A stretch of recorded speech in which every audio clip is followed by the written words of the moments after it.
everyone. I'm Jack Phillips, the Marquette men's golf beat reporter, and with that, we want to welcome into the show OJ Farrell. OJ, I want to say it's a pleasure to have you here because we rarely have golf players on the show. Thanks for having me. Well, yeah, of course. Well, first off, your team has been fairly up and down this season. Obviously, some of the inconsistencies, you guys have finished in the top third in some invitationals in the spring, and then you just finished ninth in the ASU Thunderbird Intercollegiate. So with that, what have you guys been doing well through those inconsistencies? I think we've been very focused on the routines and being positive as a team throughout everything we've gone through, and we've done a really good job of that, and I think coach has been impressed with that, which is only going to put us in good stead heading forward to obviously Big East and obviously postseason. So obviously we've been very pleased with that. And then obviously with some of those positives come negatives. Have there been anything or any areas of the game of golf that you as a team and you individually have to work on as you conclude the spring season? I think as a team, consistency has not quite been there for everybody. I think there's been some good rounds and some higher rounds which have just sort of cost us.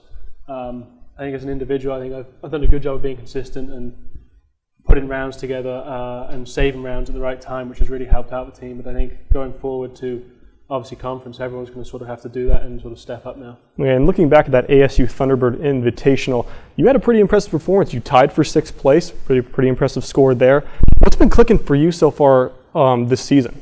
I mean, this season's been great. I think the first three events we played, my ball striking was fantastic, and that really allowed me to have a lot of good finishes. And then this week, my short game was great, and I putted really well, which was really nice, and was able to get a good finish there. And obviously you're a senior, so I hate to bring this up, but your season's kind of coming to an end, not only your season, but your career of golf, at least in college in general. So I'm assuming there's been a lot of nostalgia. How have you had to try and kind of battle through that nostalgia and continue to fight strong in your final year with the program? I just tried to immerse myself as much as I can, focus on golf as much as I can, spend time with my teammates and my friends, and just try and enjoy everything I can while it's still here. And do you have any favorite memories of the team over your past 4 years?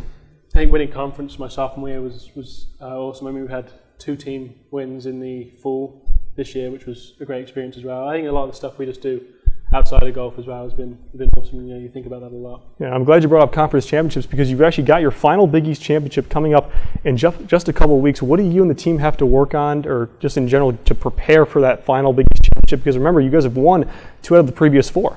Yeah, I think preparation stays the same as it does for any tournament. We treat every tournament the same. There's a few things we have to work on for this course in particular. We know that driving the ball is a very big key, so we'll be focusing on that a lot. But as an individual, I think it all goes to thing. I know that having played there 3 years, I know what sort of requires to get a good score out there and what is needed to do to obviously get success. So I'll be focusing on certain areas such as driving. And I wanted to bring this up because obviously Sunday was the Masters and we saw Tiger Woods win it. I actually asked Coach Bailey earlier today about how much Tiger has meant to the game of golf. It was his first major win since 2008. And I'm assuming you're a big Tiger Woods fan, being a golfer. So what do you think he's meant to you as a golfer and as an individual in general?